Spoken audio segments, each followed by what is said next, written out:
Hey Lost Ones, welcome to another episode of The Lost Life. Can I even call these episodes yet?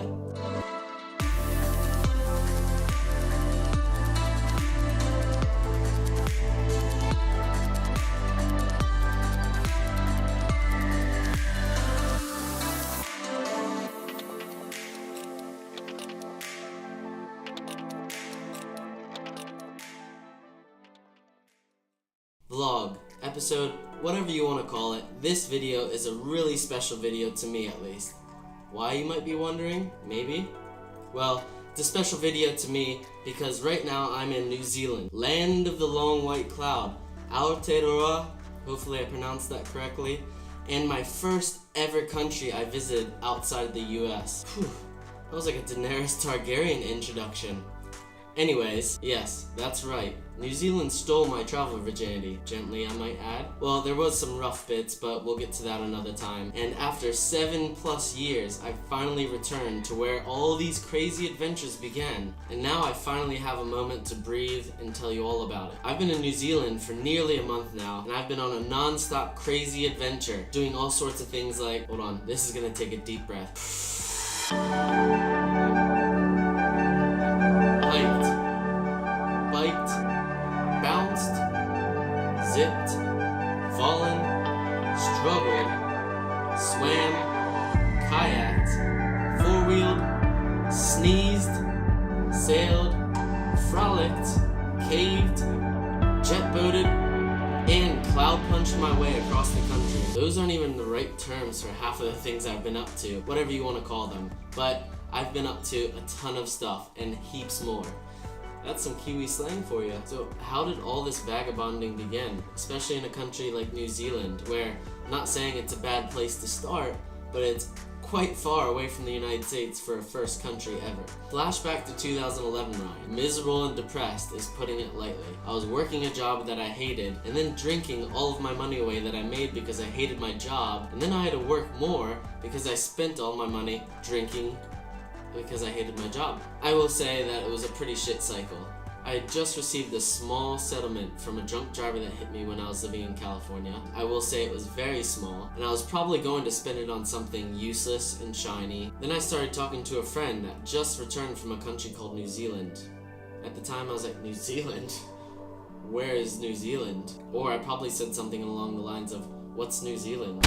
I didn't have a whole lot of clue about the rest of the world at that time. He told me all about going there for a year, working on a travel visa, saving up money, doing the whole farm and woofing thing, things I had never even heard of in my entire life, and it blew my freaking mind. I thought, wait, normal people can do this? At that point in my life, the concept of traveling the world, or even leaving the United States, just didn't seem possible. It wasn't tangible. Maybe you could win a Willy Wonka golden ticket and do it. Never thought it was possible for little old me. But then I started picking my friend's brain about all the things that he had been up to, all the traveling he had done, how he was working abroad. I just became obsessed with it. And then I went on an all-you-can-eat buffet of anything travel-related. Travel blogs, travel websites, travel channel. I ate it all up. My hunger was insatiable for anything travel related. There was only one problem.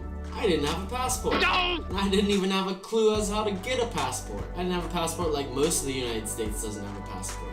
But I was determined to at least half-ass this attempt to start traveling the world. I remember this funny moment in the post office where I had just filled out the forms, handed them in, gave the lady my passport photo, paid the amount, and I just stood there awkwardly and waited.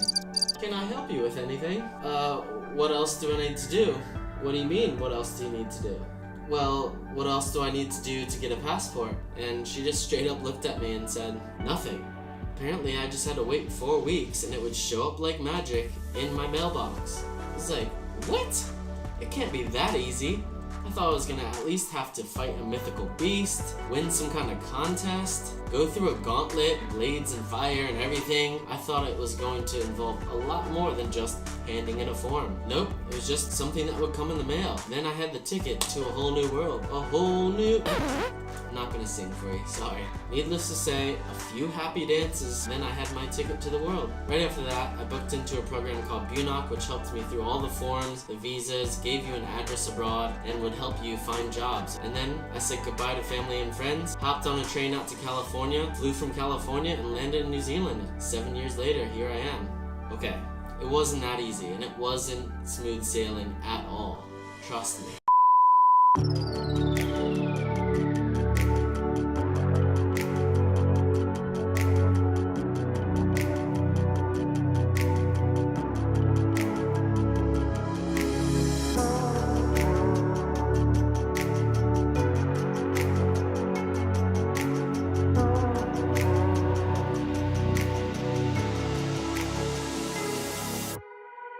Wow, it's kind of hot. I really need some water. I'm like,